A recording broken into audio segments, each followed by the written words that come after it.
Hi, this is an open letter to Chris Waats. Dear the kiddies, I saw on YouTube the audio interview. There was just one picture of your lovely lizard face, so I didn't really see your facial expressions. But one thing caught my ear was that you mentioned that people write you for spiritual guidance. People write you like a teenager, a high school student, women, men. People want to ask your advice on spiritual matters.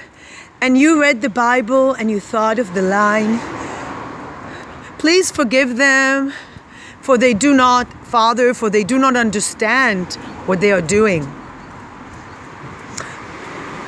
But Chris, when you told the work colleagues not to come to the work site where there's 2 large oil tanks where you disposed the bodies of your toddler daughters,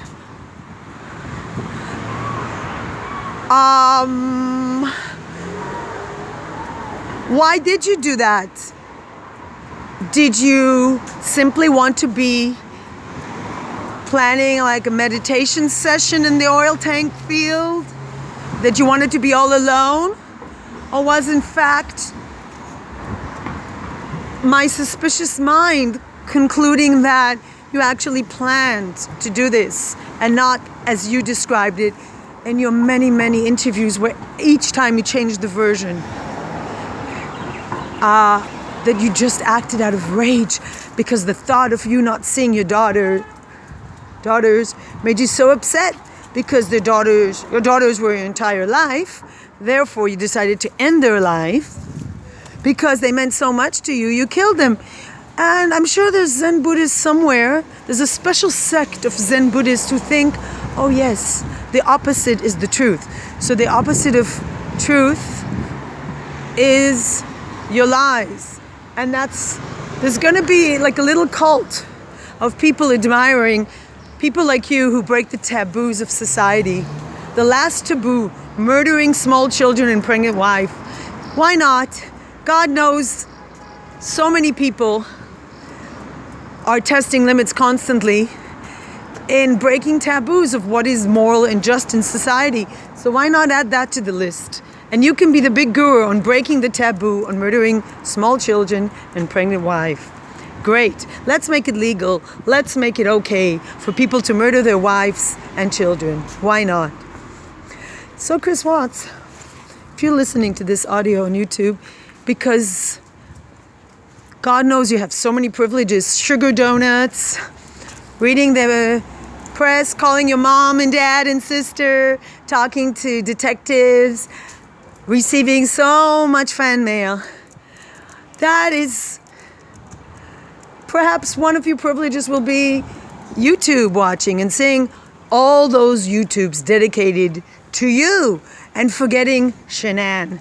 All of a sudden, you're the big megastar. Was that the plan, Chris? Was that the plan? Is that the gospels that you wanted? Was that the plan? Chris, in another interview, are you actually going to reveal that the whole plan was to spread the word, to spread the holy gospels by murdering poor children and a pregnant wife, and then you'll be all over YouTube, and then people will be really interested in Chris Waats, and then a lot of lost souls will be seeking your guidance, and bam, you'll hit them with the Bible and say, well, since you asked, there's some pretty good answers in the Bible. Why don't you open your Bible and read it, and don't wait to murder your children and wife in order to become Christian. What a great message. I'm sure that was the intention all along. So, am I right? Did I guess? Is that why you murdered your wife and children? In order to spread the gospel? Because God knows, God only knows, religion has been used in cynical ways far worse than that. So, all of a sudden, Bible Chris, all of a sudden, He found the Word. He found the Holy Bible. And he just took the strangling of his pregnant wife and the smothering of his toddler daughters to do that. A small sacrifice for Chris Waats. A big step in the right direction for mankind. So, for all of you there who have families, who have children, maybe know a pregnant woman, tell them to find the Bible before their husband finds their way to their throats.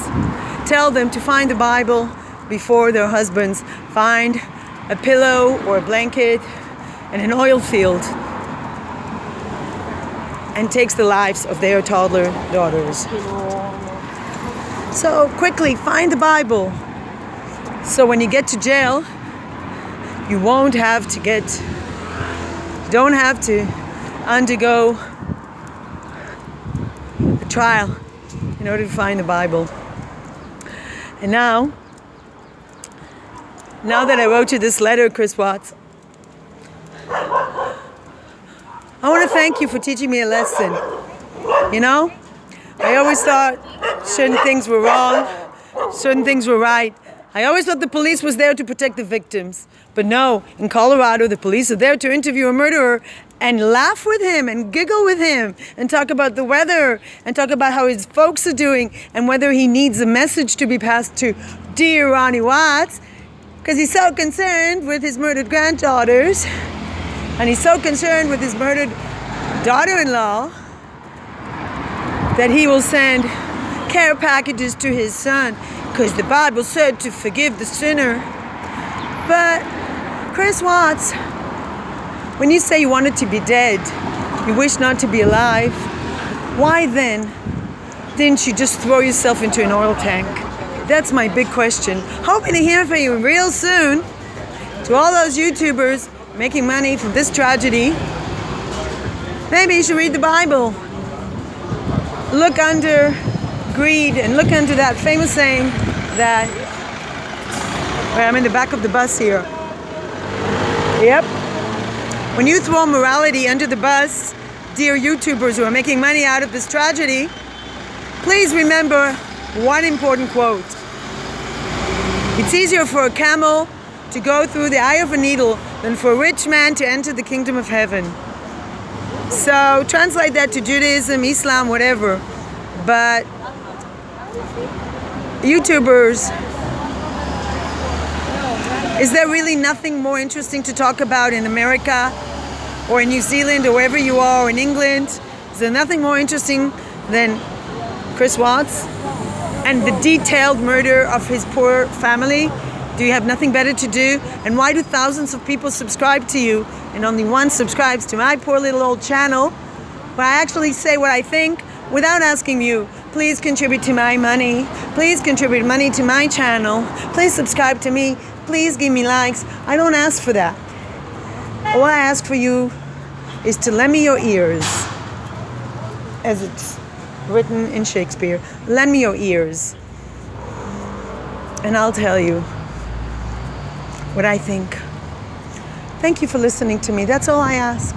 In a world where people ignore each other, in an alienated world where people don't know what the next door neighbor is plotting, where people have no idea where they're going to end up the next minute. In a world like that, your ears, your listening, your view means a lot to me. I think it's worth much more than any money can ever be. Plus, I just don't want to make a fortune from the tragedy of a pregnant woman and her poor toddler daughters, because I don't think that's right. And I think my moral code is more important than making money. Sorry, that's what I think. Right, Shosha? That's right. Peace, light, and love for everybody. And just remember to be very cautious and not to trust people too easily, and definitely trust the dog. And when YouTubers are flooding the internet with videos about a man that has one talent, which is to spread lies everywhere, maybe it's time that we open our ears to listen to things that can promote happiness in our families, that can promote joy to our children and ability to love one another, ability to listen to one another, to see one another, and not to focus on making money. Peace, light, and love. Love us. Where's the beach, Mommy?